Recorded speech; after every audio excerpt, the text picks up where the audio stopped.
जो बात की थी आपसे क्रिप्स प्रस्ताव के क्यों फेल हुआ, तो आपको अब रटना नहीं है, आपको पहले से पता है। हम बात किसकी कर रहे हैं अब? हम बात किसकी कर रहे हैं? हम लोग किसकी बात कर रहे हैं? पूर्ण स्वराज की। आप किसकी बात कर रहे हैं? डोमिनियन। भाई हमें क्यों स्वीकार होगा? दूसरा, आप एक बात कर रहे हैं कि जो भी होगा सब युद्ध के बाद होगा, तो युद्ध के बाद तो हम वैसे भी कल से बात कर रहे हैं, पुराने अगस्त से युद्ध की कोई समय सीमा नहीं होती है। तीसरा, आपने एक बात की यहां पर जो पीछे निकल के आया कि आप एक आजादी दे रहे हैं किसको? प्रांतों और रियासतों को, वो चाहे भारत में शामिल हो या ना हो। अगर स्वतंत्र रहते हैं तो अपना खुद का क्या बना सकते हैं? संविधान। तो भाई भारत में बहुत सारे प्रांत और रियासत ऐसे थे जो हमसे अलग होना चाहते हैं। हर लोग का एक सपना होता है मेरा खुद का क्या हो जाए? शासन हो जाए। और दूसरा, गांधी जी ने एक आंदोलन चला करके खेल कर दिया था शुरू में, याद आ रहा है कोई आंदोलन पीछे से? व्यक्तिगत सत्याग्रह। जब हम मैसेज कन्वे करवा दिया था कि हम एक आंदोलन क्या है स्टार्ट करने वाले हैं, अगर आप हमारा साथ दे दें तो हम अंग्रेजों को भारत से क्या कर देंगे? निकाल देंगे। और नारा भी था क्या? भारत छोड़ो आंदोलन तो था, एक और भी था, कोई छोटा सा नारा था, एक छोटा सा नारा था, बचपन से पढ़ करके आ रहा है। ये तो हो गया अंग्रेजों भारत छोड़ो। करो या मरो, करो या मरो। करो या मरो का सीधा अर्थ होता है या तो स्वतंत्र कराओ या तो स्वतंत्रता के लिए अपने प्राण न्यौछावर कर दो। यानी जब तक देश आजाद नहीं हो जाएगा तब तक अब हम चैन की सांस लेने वाले नहीं है, भले चाहे उसके लिए हमें अपने प्राणों की आहुति क्यों ना देनी पड़ जाए। तो इतने ही पॉइंट है, तो इसको हम लोग लिख लेते हैं तो पूरा चैप्टर कंप्लीट हो जाए। तो लिख लीजिए जल्दी से। देखो, भारत को पूर्ण स्वतंत्रता के स्थान पर लिख लो, क्योंकि कितना भी हो 10-15 मिनट तो लग ही जाता है, चाहे जितना हो जाता है कल। भारत को पूर्ण स्वतंत्रता के स्थान पर डोमिनियन स्टेट दर्जा देने की बात कही गई। भारत को पूर्ण स्वतंत्रता के स्थान पर डोमिनियन स्टेट का दर्जा देने की बात कही गई। भारत को पूर्ण स्वतंत्रता के स्थान पर डोमिनियन स्टेट का दर्जा देने की बात कही गई।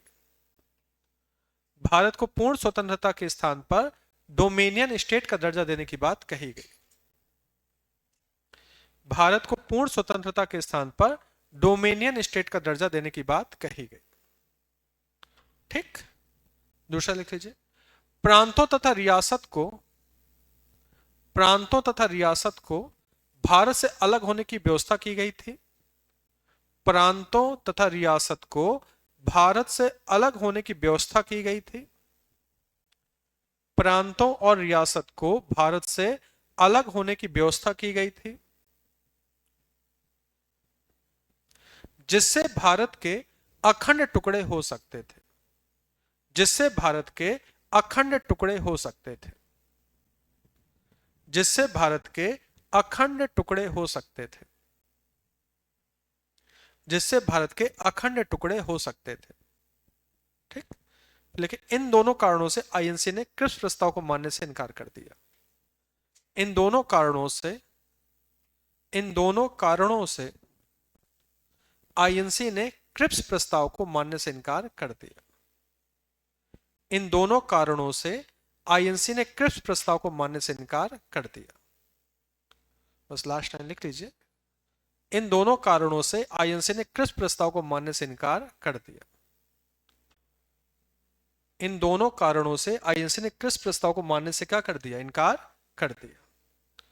बस एक स्टेटमेंट ही कई बार एग्जाम में आया है। सुनिए स्टेटमेंट कितना अच्छा है। देखिए क्या बोला उन्होंने, जो क्रिप्स प्रस्ताव है वो आगे की तारीख का क्या है? चेक है। और आप उस बैंक का चेक दे रहे हैं जो बैंक क्या होने वाला है? खत्म होने। समझ में आ रहा क्या है? आप हमको अब कह रहे हैं कि हम आपको डोमिनियन दे देंगे। अब आप होते हैं हमको डोमिनियन देने वाले, हम आपको संपूर्ण यहां से क्या कर देंगे? भगा देंगे। आई ना बात समझ में? भाई आपको जब हम भगाने के लिए पूरी तरह से क्या हो चुके हैं, तैयार हो चुके हैं, तो आप कौन होते हैं हमको डोमिनियन देने वाले? यानी कि गांधी के दिमाग पूरा क्या था? ब्लूप्रिंट था। तो उनको एक स्टेटमेंट बड़ा प्यारा दिया। क्या बोला? ये आगे की तारीख का क्या है? चेक है।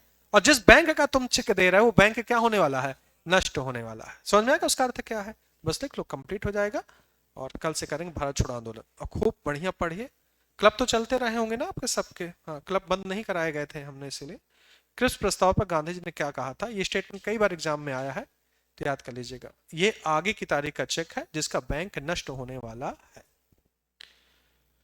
क्रिप्स प्रस्ताव पर गांधी ने कहा था ये आगे की तारीख का चेक है जिसका बैंक क्या होने वाला है? नष्ट होने वाला है। ठीक, तो इस प्रकार से पूरा चैप्टर कंप्लीट हो गया। कल हम जब आएंगे तो पहले सुनेंगे, सुनने में क्योंकि समय भी लग जाएगा, तब भी कोई दिक्कत नहीं, 5-10 मिनट हमारे क्या हो गए हैं, बच गए हैं यहाँ पर। ठीक, लेकिन सुनना जो किन लोग मानते हैं सुनना जरूरी है, जरूरी है ना सुनना? हाँ, तो पूरा सुनना है। तो आपके अलग अलग तरीके से देखिए, 10 नंबर के साथ करंट अफेयर आएगा वो तैयार हो जाएगा, 10 नंबर का स्टैटिक जीके आएगा वो तैयार हो, 20 नंबर हो गए। बाकी लगभग 30-40 नंबर की क्या आ रही है? जीएस, वो आपको मैंने तैयार करा ही दिया है, यानी 70-80 नंबर का आपका क्या हो जाएगा? तैयार।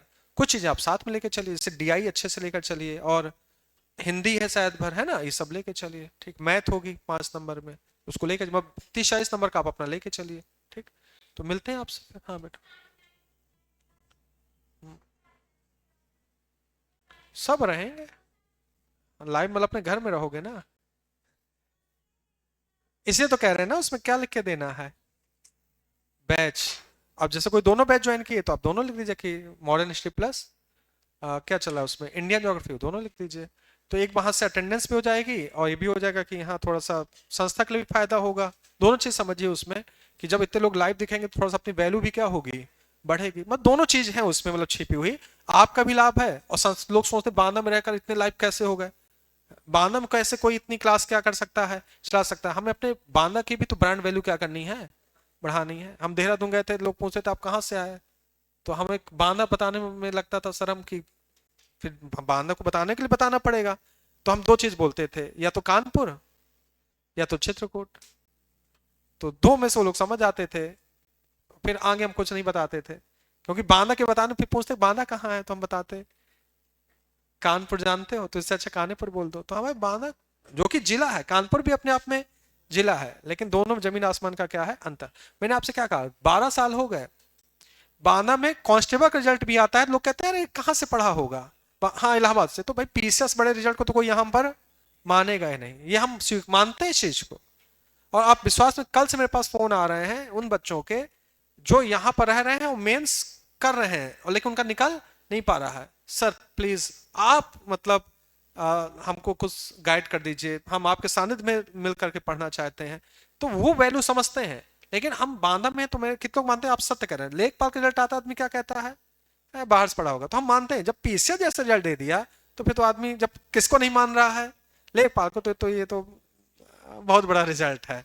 ठीक है, तो इतना फिर हम सोच के चलते हैं, इसमें दुखी होने की कोई बात नहीं। हम जिस क्षेत्र में काम कर रहे हैं उस क्षेत्र की सोच को बदलने के लिए हमको बहुत मेहनत करनी पड़ेगी, बहुत एफर्ट करने पड़ेंगे। अब ये फीस सस्ती है ना एकेडमिक की, तो जानते हो उसमें एक गलत मैसेज क्या जा रहा होगा, फीस सस्ती है तो हाँ क्वालिटी नहीं होगी। रिजल्ट जिस दिन लग जाएंगे, वही जो क्वालिटी वाले लोग हैं ना, तो उनका एडमिशन हम नहीं लेंगे। हाँ, क्या बैठो, क्योंकि हमें वैसे ही 50 से ज्यादा नहीं पढ़ाने एक बैच में, फिर भले ही वो अलग संस्थाएं खोलनी पड़ी, अलग बात है, लेकिन एक में 50 से ऊपर रखने का प्लान नहीं है, फिलहाल नहीं रखने का प्लान है। फिलहाल मतलब सोचते हो 50 पे एक टीचर अच्छे से पढ़ा लेता है, और हॉल भी क्या है, बड़े हैं, तो आराम से बच्चे दूर दूर करके क्या है बैठ सकते हैं। 1-2 साल में पैसा है तो फिर थोड़ा सा विचार है कि वहां भी बेंच, तुमसे अच्छी बेंचें डलवाने का विचार है वहां पर। हाँ, कई बार मेरे मुंह से सुना होगा, कौन सी बेंचें, लिखने और बैठने वाली, बैग रखने वाली, और एक डिजिटल बोर्ड। कहेंगे सर हमको क्या नहीं देता, बड़े हो गए हैं ना आप लोग। ठीक, वो लोग छोटे बच्चे हैं, उनको थोड़ा सा व्यवस्थाएं क्या है चाहिए। मेरे खुद लगता है कि मेरी भी क्लास बहुत सुंदर से क्या है होनी चाहिए, मेरा इंस्टीट्यूट बड़ा सुंदर सा होना चाहिए। तो ये सबको लगता है, आपको भी लगता होगा कि आप जिस इंस्टीट्यूट में पढ़े वो इंस्टीट्यूट थोड़ा सा अच्छा हो, गर्व महसूस हो, है ना। तो कितने लोग हैं कि जो याद करके अब आएंगे अच्छे से। ठीक है, तो मिलते हैं आपसे कल। 5-10 मिनट के लिए इसलिए बुलाया था कि ताकि ये लिख जाए तो कल आपसे सुना जाए। और